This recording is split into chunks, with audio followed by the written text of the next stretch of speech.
and Illinois Governor J.B. Pritzker is totally going after ICE and threatening to prosecute them. He can't prosecute them. And then he, of course, echoed the threat today that the hands will switch, the political side will switch, and then when the Democrats there, they'll prosecute people for this. They're not going to, because ICE is not violating the law. And what's disgusting is sick thugs, as ICE is going about in Chicago and suburbs, doing their job. Sick thugs are surrounding them, harassing them, throwing things at them, blocking their cars. And like this is now, today in a neighborhood in Chicago. I'm going to play audio in just a second. Today in a neighborhood in Chicago, ICE officers were surrounded. Thugs started throwing rocks and bottles. Chicago police actually came in, not because they were helping ICE, but because there was a riot forming in a Chicago neighborhood. And this is all being encouraged by J.B. Pritzker. And in fact, he is literally showing you pictures and saying, look at what they're doing to the people, and ignoring stuff like this. This is ABC 7 in Chicago. Here's the riot, and listen to the reporter who tells the truth of what these sick, vile pukes that J.B. Pritzker is defending. Again, when you first got on scene and you were able to talk to some neighbors and some witnesses there on the scene, and describe to us what initially... Judy, wait one second. Okay. I see Chicago police are arriving and putting themselves in the middle of the situation. Oh, God. Protesters are starting to throw rocks. We're going to get away from the scene right now, Judy. Okay, Michelle, you take care of yourself. I'm going to let her get off the phone. We really appreciate it. Get to a safe place. So you needed to hear that, because that means there are thugs throwing rocks at cops who don't help ICE and won't help ICE, to the umpteenth extreme degree. Even when there's a thug who steals something, ICE sees it and they start going after them and chasing. It turns into a car chase. The car crashes into an innocent victim. Woman's hurt. ICE is able to pit maneuver or stop this car, pull him over, arrest the thug. Chicago police come, according to CWB Chicago, which is a very reliable source that all of us in the media use, especially me, all of the Chicago media use when I fill in Chicago regularly, my hometown. And the cops literally said, according to CWB Chicago, they literally said, as long as we don't do anything, that's great. Just stay back. They did nothing. So here they stepped in because a violent riot in a community that is rioting against cops. You heard the ABC 7 reporter there in Chicago saying that the thugs are throwing rocks. This is what J.B. Pritzker says, literally about this case. ICE is recklessly throwing tear gas into our neighborhoods and busy streets, including near children at school and CPD officers. Oh, yes. You just heard ABC 7. He is knowingly, intentionally a big fat liar. And then he takes pictures and puts it up there and shows of what happens when thugs throw things at cops and ICE, and says that it's ICE's fault. He also says the Trump administration must stop their deployment of dangerous chemical weapons into the air of peaceful American communities. Peaceful. Oh, they're throwing rocks. Let's play that part again. This is so fun here. When you first got on scene and you were able to talk to some neighbors and some witnesses there on the scene, and describe to us what initially... Judy, wait one second. Okay. I see Chicago police are arriving and putting themselves in the middle of the situation. Oh, God. Protesters are starting to throw rocks. We're going to get away from the scene. Quote, the Trump administration. She said, oh, God, the protesters are starting to throw rocks. The Trump administration must stop the deployment of dangerous chemical weapons and into the air of peaceful American communities. Throwing rocks. That's so funny. He also, Pritzker also said Bavino, Christine Ohm, DHS need to answer for their unchecked attacks on Chicago residents. ICE is out of control and out of control dangerous to our peaceful. Let's go back again. Let's just take a second to go back again. Our peaceful communities. Putting themselves in the middle of the situation. Oh, God. Protesters are starting to throw rocks. We're going to get away from... ICE is out of control danger to our peaceful communities. Where's that picture from Goodfellas with Ray Liotta and what's his name, Joe Pesci? And they're going... What else do I got here? Oh, Bill Malugin said this. This is the sick violence that's going on. I got more sick violence, too, like specifics of on-the-ground sick, sad things that ICE is going through and Border Patrol. Bill Malugin reporting earlier tonight, per a senior DHS source, Fox News, and to Fox News, the two illegal aliens who allegedly rammed a Border Patrol vehicle in Chicago this morning, Tuesday morning, were pit maneuvered after fleeing. Both are Venezuelan illegals. The driver has he's had a deportation order since August of last year, so a year and 2 months or 3 months. Crowds of protesters and agitators gathered after the arrest. This is what you're hearing. Objects thrown at federal agents, leading to chemical agents being deployed. This is what he's calling peaceful, and here's the truth. Driver Luis Gerardo Pereira Ramirez y también Venezuelan illegal alien deported from the U.S. by DOJ immigration judge August 2024. Y también passenger Yonder Enrique Tenefe Perez, a Venezuelan illegal alien, right in the pictures. I'm told both aliens are male and it's a tranny. Excuse me, a transgender person. Anyways, there you go. Peaceful. Let's just spend 5 more seconds on this because I love it. Peaceful. In the middle of the situation. Oh, God. Protesters are starting to throw rocks. We're going to get away from the scene right. So it's their fault. It's ICE's fault that the protesters are throwing rocks. Don't you love this? Meanwhile, this loon. Remember this. I should have put the picture up for you because it's so funny. This woman who looks like John Goodman in his heaviest years with long hair. That WGN lady who claims she's a WGN producer for WGN TV Channel 9.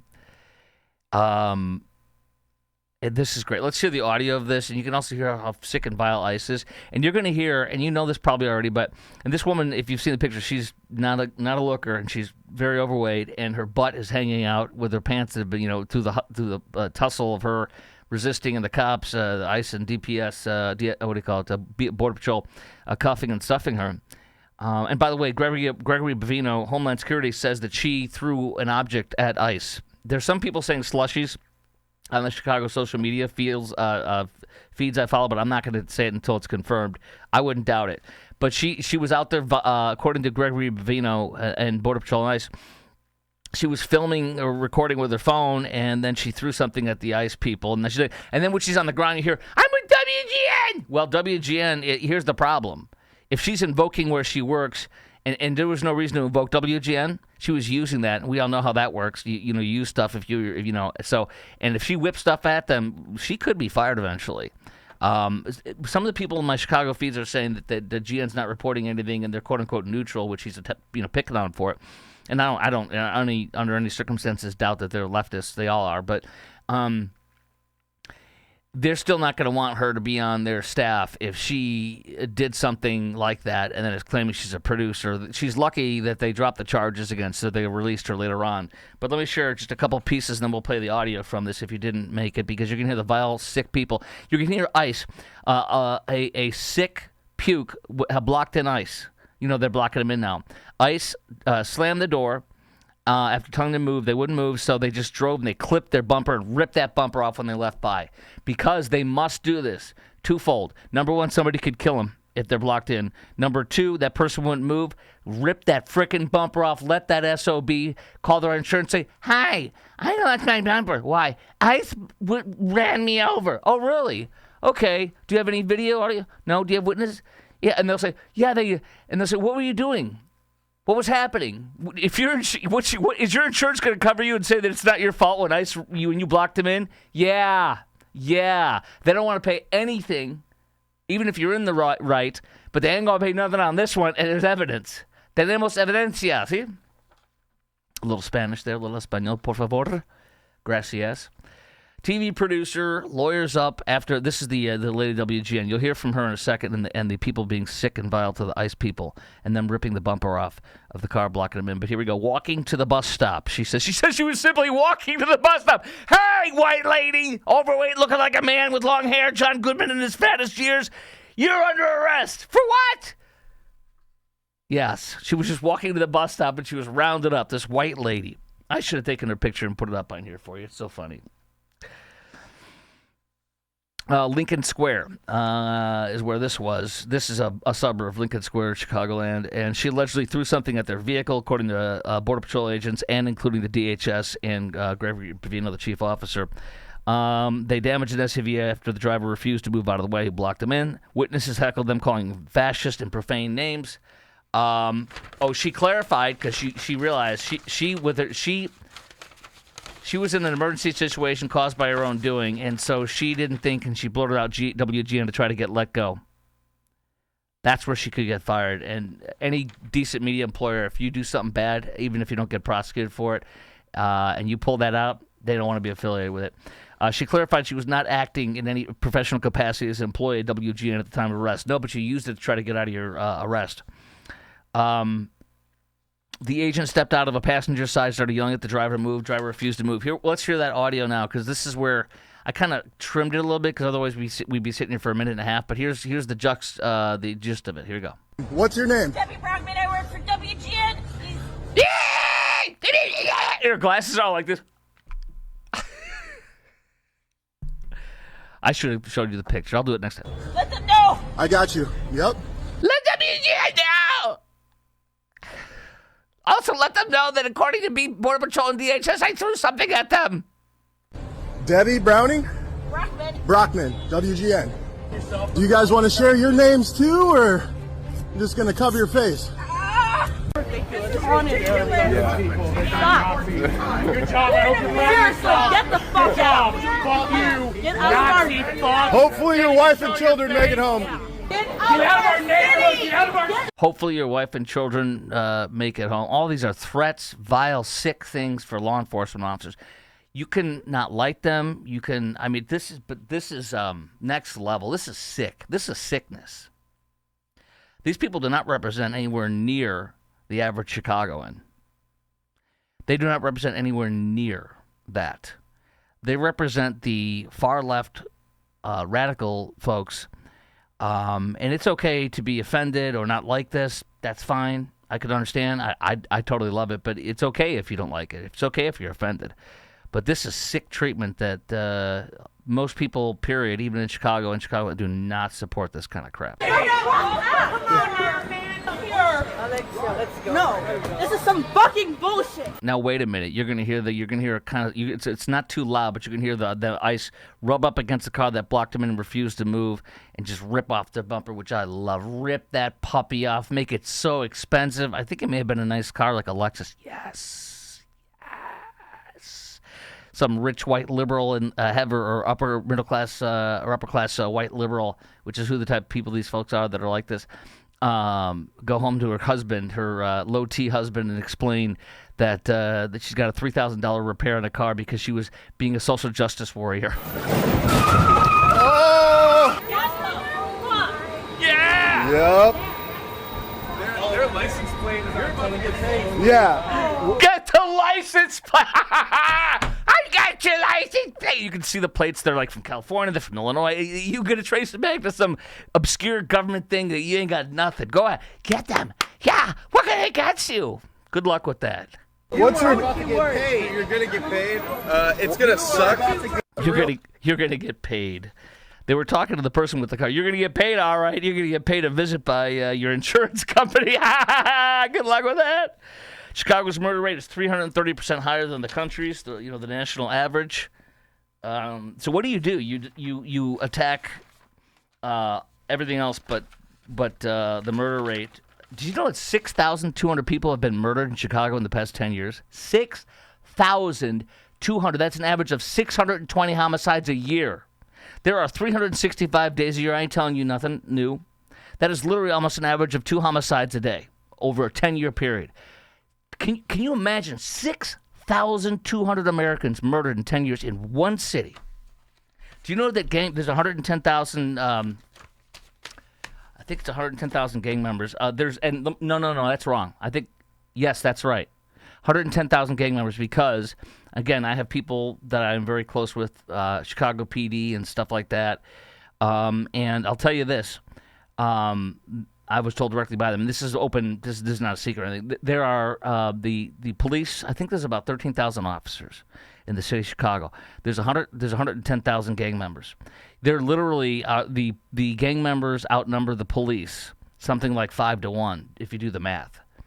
That's how insane it is there. Now, This came in from DHS today, too, via Breitbart. Mexican drug cartels are now offering $2,000 to those who gather information and expose the identities of ICE agents and their families. Cartels are offering anywhere from $5,000 to $10,000 if you kidnap or assault ICE agents, up to $50,000 if you murder high-ranking DHS officials. And Pritzker is doing everything he can to help make an environment where this can happen. Can murder them, kidnap them, shoot them, dox them, anything. Because when people throw rocks and attack police officers and commit terrorism against police officers and commit crimes against officers and commit crimes against them and block them in and do sick things, it's ICE's fault. Just remember that. And then don't ignore the ABC 7 reporter on the ground in the middle of this saying, "Oh my God," in her words. I wouldn't take the Lord's name in vain. I'm just quoting, "Oh my God." And then she says they're throwing rocks. It's peaceful. Listen to J.B. Pritzker, big boy, B-O-I. Big boy. He is big boy. Mexican drug cartel. Okay, so what else do I got here? Okay, cartels are also working in coordination with the Latin Kings. I told you. I've been familiar with the Latin Kings, who they are and such. You are, if you're in Chicagoland. I was familiar with them growing up in Wheeling, Illinois, as we call it. Wheeling, man. I did not know until after Charlie Kirk was killed that he went to Wheeling High School, too. Same high school I went to. I graduated in 91. He graduated a lot later than that. So that was kind of cool to know that about Charlie. Okay, Antifa. Oh, here we go. Cartels working in coordination with the Latin Kings now. Latin Kings have deployed so-called spotters, says DHS and Kristi Noem. They have spotters with firearms and radios on rooftops to track the movements of ICE agents in real time. And this leads to perhaps kidnapping, perhaps homicide, perhaps all sorts of sick things. Antifa is also pre-staging protest gear, exposing identities of ICE agents, obstructing the arrest of cartel-linked illegal aliens. There you go. Let's go to many, many other things, including I've got stuff from DFW. I know I have a tremendous amount of DFW folk that listen to me, and I appreciate you very much. Here we go. This is why I am. When I see something like this, I don't care where it is or whatever. If you've never heard of it, I have to play it for you. This shows the thuggery that's out there. In this case, it'll be Milwaukee, where I do fill in from time to time. I did a couple dates there. And it doesn't matter whether you're in Dallas-Fort Worth, Milwaukee, or anywhere else in this country. Happen to be an off-duty police officer. Imagine if it was you or me. You're driving, and a thug gets in front of your car and starts bumping, with his rear driver's side, starts slowly touching and pushing and bumping your front passenger side. He pulls over, you pull over. He gets out and starts saying vile things to you. This is all within a few seconds. He's a thug. He knows what he's doing. He's got the element of surprise. He knows what he's doing. He's got a gun in his hoodie. Oh my gosh, a thug wearing a hoodie. And he's going, come on, man, saying this BS thug talk. And then as he gets closer. He goes wham, and he whacks the off-duty cop right here in the face with the P pistol whips him. Well, what he doesn't know is that's a Milwaukee police officer off duty, and I feel horrible for him because I see a father, I see a grandfather. And I feel horrible for him because he's caught by surprise. But then I thank the Lord. I thank God Almighty that he is a trained police officer who immediately pulls out his weapon. Boom, boom, boom, boom, boom. The thug, after he hits him with the gun, he pistol whips him with the gun. He comes back, and the cop draws, and the thug has his gun. And so this is one of those things where you don't know what he had in his hand, but the cop was able to figure out like instantaneously. But what if he didn't? What if it was you and me who were stunned just sitting there? We'd be dead. Cop goes bam, bam, bam, bam. 4 shots is what I counted. You'll hear it in a second. The thug goes behind the corner of the car, and the thug comes up from the front of the car. And the cop goes bam, bam, bam, bam, bam, bam. And then you hear him exert his authority as a Milwaukee police officer, and it should be. We don't want to say we're a cop, but I'm saying the yelling commands is how we should exercise authority in a situation where we have to use our weapon or just produce it. You want to yell and command and not be afraid. It's hard, but you got to do it. And so you got to be on your guard. And this just reminds us why we need to carry. If you're not comfortable, that's a different situation. But if you are, get trained first. Don't buy a freaking gun until you're trained. I'm quoting my former Marine and police officer friend, who's a dear friend of mine. Let me play this for you, though. And I truncated it a little bit, too, because otherwise it'd be like 2.5 minutes. A quarter of it would be boring. But watch how fast this happens. From the exit of the vehicle to the thug pistol whipping him is seconds.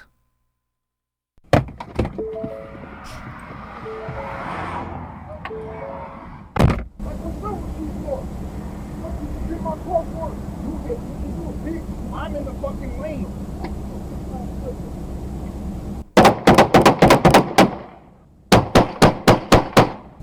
Stay down on the ground. Don't move. Walk in place. Stay on the ground.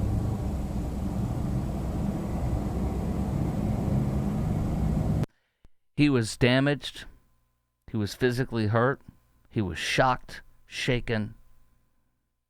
And that husband gave those commands with ferocity. He did it with the tension, the fear, the hurt, the shock in his voice. I don't know his name, but I'd like to. I don't want it public. I'm sure it's, The Thug family, by the way, I read. The Thug family said that he was a victim. He's a thug. The Thug family said he's a victim. And then when the camera footage came out, they admitted that he was wrong. Before that, though, he was a victim. And the cop was, I'm sure they were saying the cop was racist because the cop's white and the guy's black. But he's a thug looking to murder somebody, rob somebody, do God knows what, intentionally hitting him to have him pull over to victimize him. That sick freaking thug. And he's got a dirt nap. You were put in the ground because you played a grown man's game and you lost. How many times could that grown man's game be played against you and me and we lose? Always be aware. How many people would have stepped out of that car and been looking at their phone and waiting for the guy to come up and they'll only be pistol whipped in the head? And you heard him play, you bitch, talking like a thug.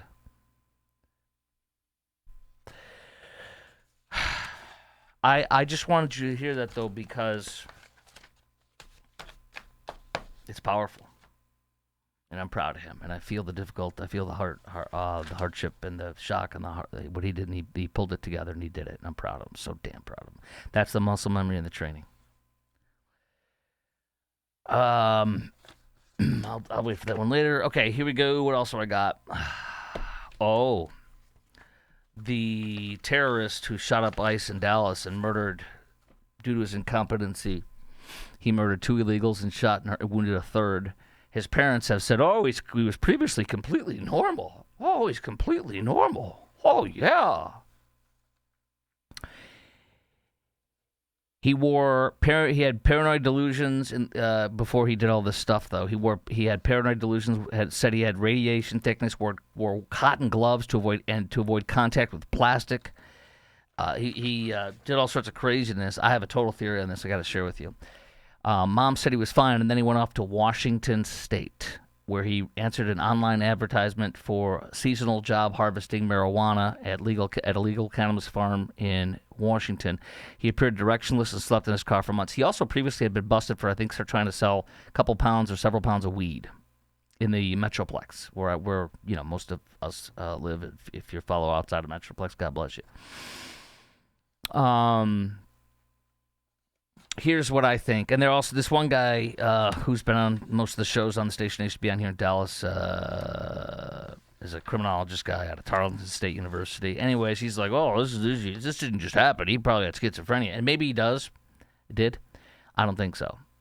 My theory is, and by the way, his employer there said he was directionless and slept in his car for months. I think that he loved weed and got busted for weed so much for so many years. I think he did what we all know is happening. It's not occasional recreational use. It's chronic marijuana use. It's being high every day all the time. being high a lot, it creates marijuana-induced psychosis. Not with everybody it does, but it happens a lot. This was documented tremendously in a former New York Times reporter. I can't remember his name now, but he was on Fox News every other day for like a year or two during COVID. It'll come to me in a second. But he was married to a forensic psychiatrist in New York City, and he came home one night as a New York Times reporter, and she said, forensic psychiatrists work with criminals. She said, do you know how many people that are in jail are there for marijuana-induced psychosis? It's from marijuana. He laughed. He says, marijuana doesn't make you kill people, hurt people. So he went out to write a book about it, and it was called Teach Your Children, and it literally proved, because he went to set out to prove that she was wrong, and he ended up realizing she was right. This is just like The Case for Christ, that great book from Lee Strobel, where he's an atheist in Chicago at the Chicago Tribune, and his wife becomes a Christian, and he feels threatened and angry, so he goes out to prove that Christ doesn't exist, and he becomes a believer. And so, for example, if you remember that horrific case from, it's probably 20 years ago, maybe 18 to 22 years ago, a guy running wild in the streets bit and ate the face off of a man in Miami, a homeless man. That they claimed it was bath salts and pot or something like that. It wasn't. It was just marijuana-induced psychosis. Bath salts don't do anything. That wasn't involved with it. Marijuana-induced psychosis. And what that is where you think everybody's trying to kill you. And if you think somebody's trying to kill you, that's right there. You're going to kill them, because if you don't kill them, they're going to kill you. For example, me being a full sound in mind right now, if somebody shows up right here, right now, and start trying to kill me, I'm going to kill them first. Same thing with you, is wherever you're at right now. So that's what that is. That's my total theory. Maybe he started developing symptoms. I think in your 20s that could happen, but it's marijuana-induced psychosis is unequivocally my belief. The mother, here's also something. She's a leftist, and she posted social media stuff attacking Governor Greg Abbott and Ken Paxton and all of us, saying, do you sit home at night after Uvalde and do you just lust and drool over all the guns and the murder? Well, her son, she raised a terrorist, a leftist terrorist, and she's a radical leftist according to everything she posted and everything that was reported when this all came out. The mother, though, isn't this funny? Look at what a leftist mama does that raises a terrorist. Mother also called police when his brother failed to show up for a meeting with an Army recruiter to sign papers 11 years ago. She called the cops on her son for not going to an Army recruiter. Police did, anyone? She called the police on the dead terrorist's sister one morning when he slept in. She slept in rather than go to high school. He called the cops. I mean, I don't know. That's beyond tough love. Police did, anyone? Mother said she had no idea that he owned a gun. Well, let's go back to your social media post that I read. We all saw shortly after the terrorist attack that your son did. You're rabidly anti-gun, but look at you. And by the way, her husband and her son, the terrorist, were at an Oklahoma farm, or Oklahoma property. They're building a house there.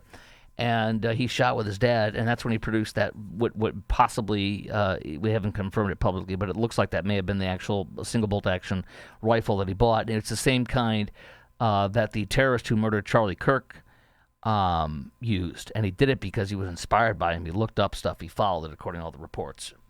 Now, we'll get into Mrs. Kirk, Charlie's widow, Erika, and what she said today. But first, I want to do this. Did you see the social media supposedly is erupting and freaking out? Look at this picture from Time Magazine. The article apparently was very, very good.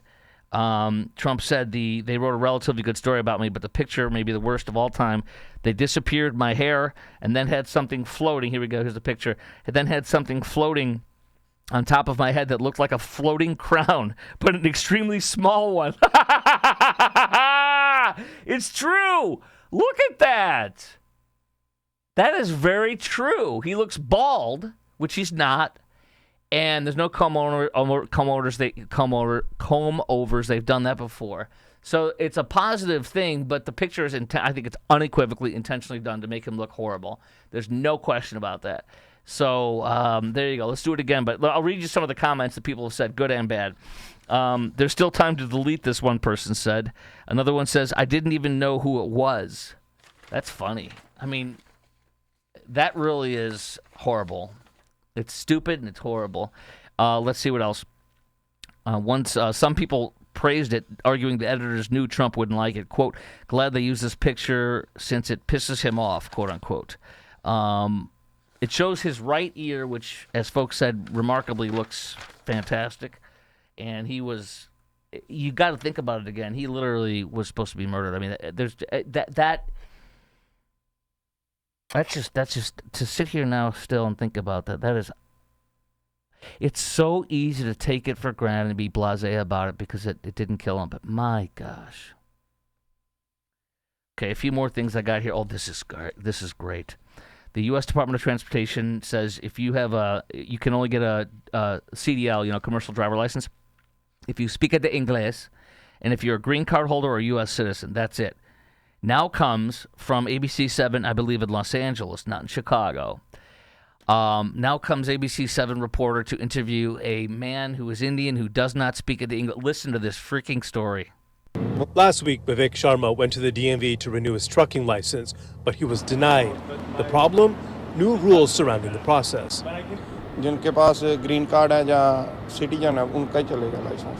As he explains in Hindi, only green card holders and U.S. citizens can get their commercial driver's license renewed. There's Indian people that have murdered our people on the roads because they have no business having a driver license, and this guy's bitching. Excuse my language, but this is absurd, obscene, horrible, and pathetic. But isn't that great? This man who speaks Hindi, get out of here! I mean, you can stay here if you're legally, but dude, he's been here for 10 years. If you don't speak English, you should never go near a truck, let alone a freaking car. And you have the audacity to complain? I don't care how good you are, dude. You have no business being a CDL driver. We're done with people being murdered by Indian and anybody. That's not just Indian people. This is fascinating. It's short, but I got to share it with you, and I got to invoke my daughter's friend at TWU, Texas Women's University here in the Metroplex. Harvard students skip class and still get high grades, faculty says. They did a study, about 6 or 7 faculty members did a study. They turn away 97% of their applicants at Harvard. It's only 3% admission rate, but once they get in, many of the students skip class and fail to do the reading. 7 faculty members produced a report, this is from the New York Times, on Harvard's classroom culture that has been fueling debate since it was released in January. When they do show up for class, they're focused on their devices, and they are reluctant to speak out. Sometimes it's because they're afraid of sharing ideas other than all will disagree with. But oftentimes they've not read enough of the homework to make a meaningful contribution. Well, to give you an idea, and you know this and I know this, but let's tell our stories here. And you can do them in the comment boxes. Or you can message me and I'll share them on tomorrow's podcast. My daughter's friend at TWU, her friends come over and spend the night, and we always like to be that place where friends can come over and just want to be a safe and fun place for them to hang out. Even though she's 19 now and he's 22, but it's a joy. Right now, my daughter-in-law, soon-to-be daughter-in-law, they're engaged. They're going to get married next year. She's on the other side of the house with him, and they're just hanging out. And I saw them playing Mario Kart or something, the newer version, I don't know what, in the living room. And he usually plays on his laptop in his room, and it's just so. I am literally still kind of mourning the fact that one day he's not going to be in my home, and my daughter. And I know, my wife's like, get him out of the house. I don't ever want him to leave. I love him so much, and it's going to be a difficult time. I mean, eventually I'll be like, whew, probably, but it's going to be a mournful time for me.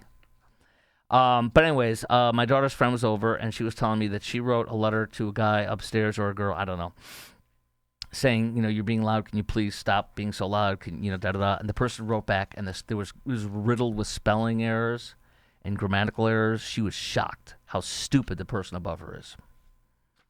Maybe not stupid, but uneducated, ignorant.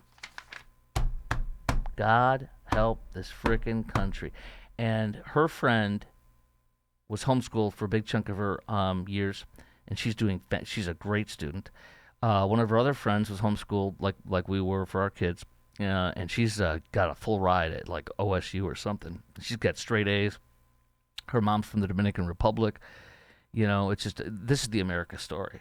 And for my son and my daughter, we homeschooled them. And if you have little ones, look, for some people it's not meant to be, but if you have, if it's possible and you're thinking about it, don't even think about worrying. You get a good curriculum, and we did it. And my daughter is practically a straight A student. She's probably gets a couple B's here or there, but she's probably got a ratio of, if I just make up a number, she's probably 2 B's and 8 A's. Maybe there might be a C in there, but it's almost all A's. There's one class, like, a math class or something. But anyway, let me get to this. The Trump administration is now funding, as you know, WIC, Women, Infants, Children, with some of the tariff revenue. They're also figured out a way to pay the military troops, and this is exactly what my note says here. They're taking away the Democrats' cruel leverage. The Democrats' cruel leverage, and they're shut down. These SOBs are going to lose their asses so bad in this. You watch. There's a strategy where Russ Vought, the OMB, Office of Management Budget, OMB director, could come in and make tons of cuts, and they haven't yet, and they're focusing strictly on Democrat stuff. When I was filling in last time in Chicago a week or so ago, $18 billion with a B was taken for this light rail and some other project. There was all eco crap. Oh, and for solar crap, solar incentivization for homes, and stuff for they're trying to green their grid, which is why their grid almost collapses, and there's a disgrace, and their rates are so high with ComEd, which is the company, ComEd, which is the company that runs Illinois Power. So he took away like $18 billion. Yes, I was like celebrating at that morning. People were calling. It was great. I also explained to them why our grid almost crashed. And I explained to them that's just because we have allowed our grid and many grids, all the grids over the country, to be bastardized by artificially subsidizing green energy crap, which then takes the base load. The base load is what we need. Like in Texas, we have 30 million people. And what does it take to power the homes and offices, et cetera, and schools for that many people? Yeah, that's your base load, your average day to day. And what has happened is the base load has been bastardized to where up to 33%, literally 33% of our energy on a daily basis tends to come from solar and wind. And then when the sun doesn't shine, when the wind doesn't blow, we're screwed. You know why? Because you cannot operate a nuclear, a natural gas, or a coal-fired power plant. You cannot operate it and run a profit if it sits and only gets turned on when you need it. Wind and solar should never be part of the base load. It should be excess. It is replacing everything in Texas and all of this country. And Governor Abbott, I have attacked him tremendously, and I will never stop. 2 weeks before our grid almost collapsed, he received a freaking award from the windmill and solar people, but I think the windmill people. And I said, shame on you. I said, the first thing you should have done is said, I apologize for receiving this award. I give it back. I renounce this, and I'm going to do everything I can to make sure that we subsidize and grow our natural gas, nuclear, and coal-fired plants in this state. Our legislature has done some of those things, but the governor never renounced it and has never admitted it. And I love our governor, but that is damn wrong. Presidential message on Down Syndrome Awareness Month. Very special. I have a cousin who's got Down syndrome, and I have a good friend here in the Metroplex who has a daughter with Down syndrome. And they are very special. God made them for a reason. And they touch our hearts. They are so filled with joy all the time. And they remind us to say, why am I depressed? Why am I down about my situation? Here's this young man. Somebody told me over the weekend at this retreat I was at, we were talking about Down syndrome. Somehow it came up. And he said, they only tend to live to be about 45. I did not know that. But while they're here, they're so joyful. They are God's blessing. They are one of many infinite blessings from God. When you wake up like I did at that retreat for 3 mornings and you see that sun coming up over Lake Lavon in Texas, You see God's painting. You see God's beauty. When you hear birds chirp, that's God singing to you, telling you he loves you. And Down syndrome folks are God's reminder of to have joy in our lives, to be loving and considerate, very considerate and kind and gentle.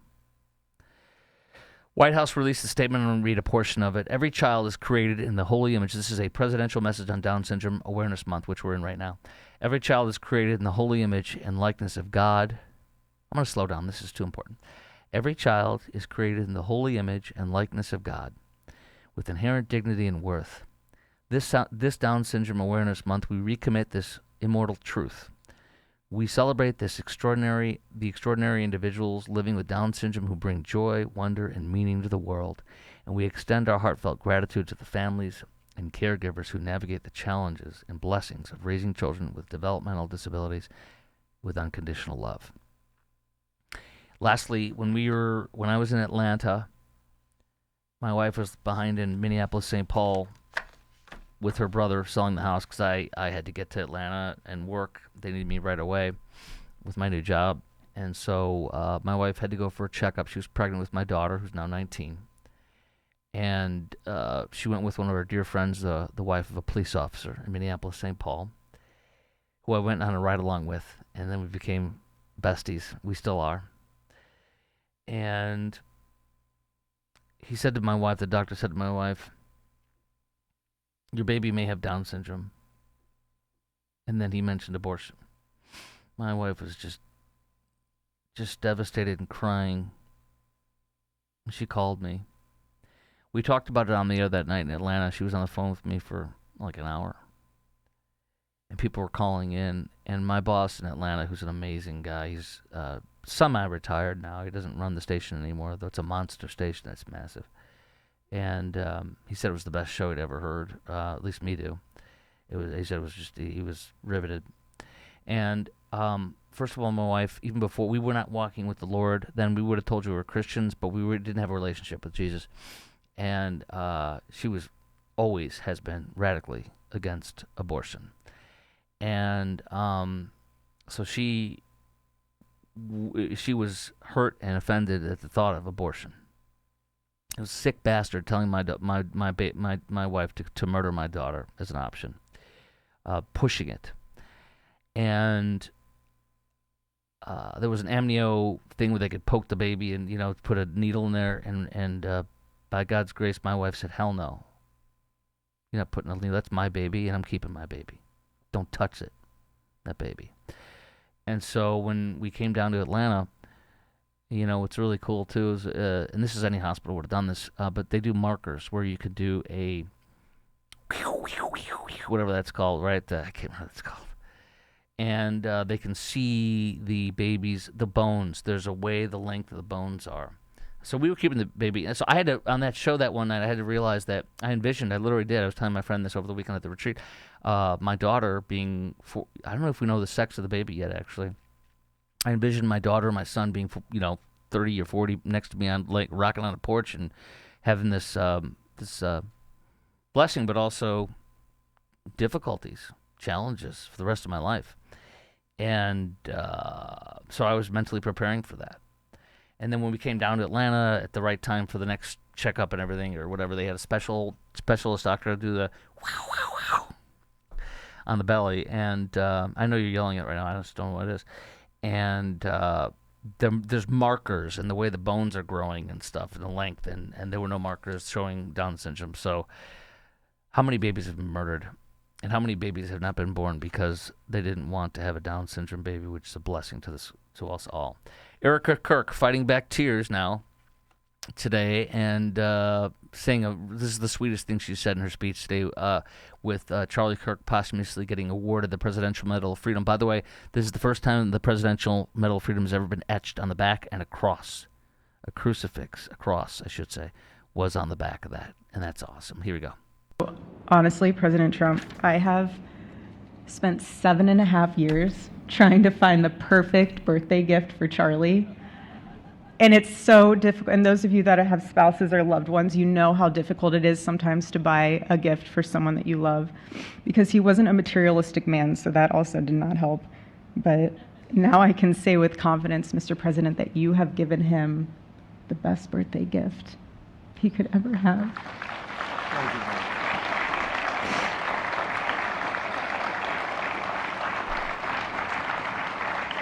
Beautiful. Touching. This is awesome. Speaking of Charlie Kirk, the State Department just revoked a bunch of visas, at least 6 visas, from people who were supporting the death of Charlie Kirk on social media.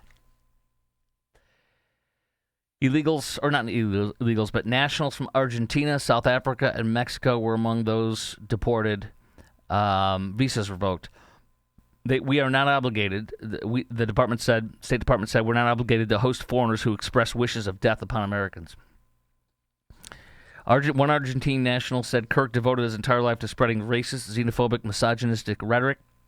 A German national wrote, when fascists die, Democrats don't complain.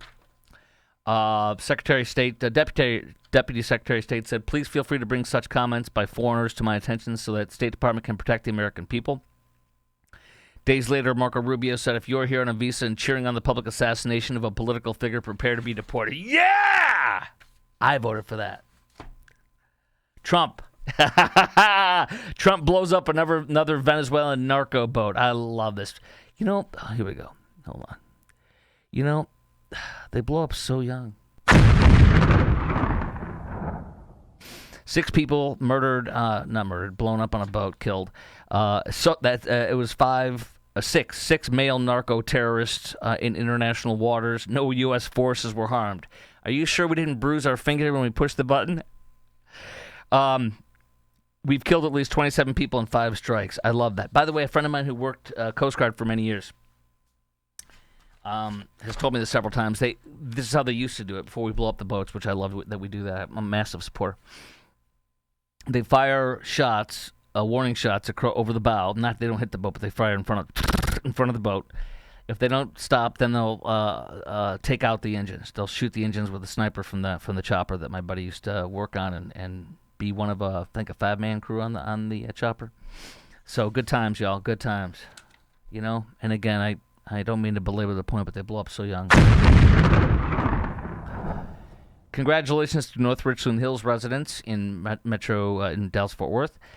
They have just voted to restrict short-term rentals, VRBO, Airbnbs. They're now zoned. They have to be zoned for multi-family and commercial development places where apartments or commercial development is. Get the heck out of my neighborhood. I don't have one, but there's going to be a day. Get out of our neighborhood. I don't use any of them. I never will. I despise them. They buy up houses, which means we're going to pay more for houses because there's less. They and these corporate massive things buying up all these homes all over this country, I am disgusted by them. I demand we pass legislation making it some kind of a thing. And maybe we do it for a state, maybe we do it nationally, but man, they are destroying housing in this country. They are blowing up the price of housing and making less housing. It sickens me, it disgusts me. But North Richland Hills has now said you have to have an annual permit, pay a fee, plus you have to have a yearly hotel occupancy, plus but you can't live in a residential, like having VRBO or Airbnb in a residential neighborhood anymore in North Richland Hills. Several other North Texas cities, says WFA TV Channel 8, including Fort Worth and Arlington, have passed similar restrictions on short-term rentals. Tell your city, send a message to your mayor and all your city council members to ban these things and do what Arlington and Fort Worth and North Richland Hills and others have done. Make it so they have to be in commercial areas or multi-dwelling areas, but not residential. Last but not least, remember this. It was a liberal Democrat, Jew-hating Hamas supporter who attempted to murder the governor of Pennsylvania, Josh Shapiro, by burning him down. Today he was sentenced to 25 years. Now, this is very important because there's something to add to this. Josh Shapiro, the governor, said he's a Jew, and this happened on the first night of the Passover. And he had 15 people there total at the house, at his mansion. It's hard for me to stand before you and today and utter the words attempted murder when it's your own life. To know that someone tried to kill me, it's especially hard to know that he tried to burn our family to death while we slept.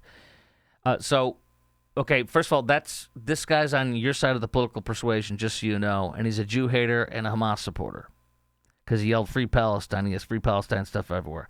Number two, Justice Kavanaugh knows what it's like to hear the words attempted murder, but his person that tried to murder him with duct tape and wrist ties or whatever they are, zip ties, with a handgun and all sorts of stuff to go and kill him, would have murdered him too. And since he says I'm transgender, a liberal Democrat Joe Biden judge gave him 10 years instead of 30 years, which is what sentencing guidelines call for. I will see you tomorrow on the podcast. Keep following me, liking it, commenting, direct message me. Would love to go back and forth with you on these things and communicate. Also, if you want to sponsor this podcast, please do. Just DM me.